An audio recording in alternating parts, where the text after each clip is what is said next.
আজকে দেখব একটি মোবাইল ফোন গোপনে কেউ ট্র্যাক করে কিনা। তো প্রথমে যেতে হবে সেটিংস ওপেন করতে হবে। এরপরে একটু স্ক্রল করে এখানে গুগল একটি অপশন আছে, গুগল অপশন। হ্যাঁ, এই যে গুগল অপশন, এখানে ক্লিক করতে হবে। গুগল অপশন ওপেন হলে এখানে দেখুন যে একটু স্ক্রল করতে হবে। এখানে যে অপশনটা আছে সেটা হচ্ছে, একটু নিচে যাই। এখানে আননোন ট্র্যাকার অ্যালার্ট, এই অপশনটি ওপেন করতে হবে।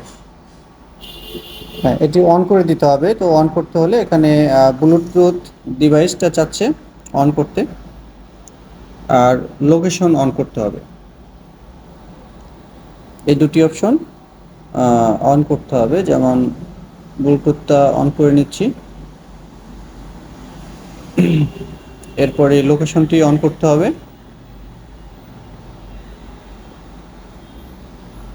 লোকেশন অন করে নিলাম। তো এখন স্ক্যান নাও, এই অপশনটি ক্লিক করতে হবে। স্ক্যানিং হচ্ছে যে আসলে যদি কেউ ট্র্যাক করে থাকে এখানে সেটি শো করবে।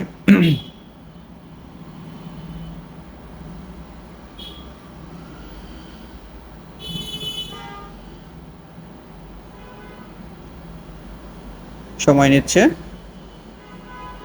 তো নো ট্র্যাকার ডিটেক্টেড, অর্থাৎ কোনো থ্রেডস বা ট্র্যাকার শনাক্ত হয়নি, অর্থাৎ এই ফোনটি সেভ আছে।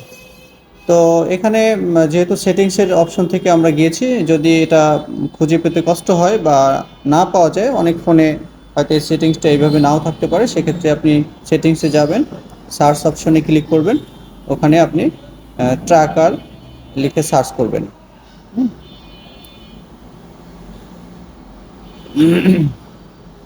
ট্র্যাকার লিখে সার্চ করলে এখানে সেটিংসটি চলে আসবে। সময় নিচ্ছে। হ্যাঁ, এখানে ট্র্যাকার লিখতে হবে। ট্র্যাকার লিখলেই এখানে দেখুন যে আননোন ট্র্যাকার অ্যালার্ট, এটি ওপেন করে আপনি এখান থেকে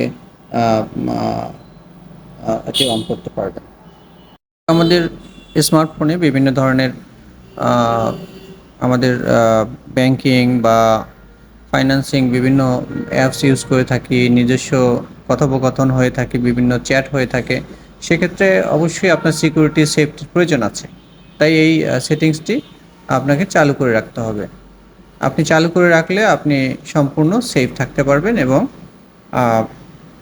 বিভিন্ন ধরনের ক্রাইম থেকে মুক্ত থাকবেন। ধন্যবাদ, ভালো থাকবেন।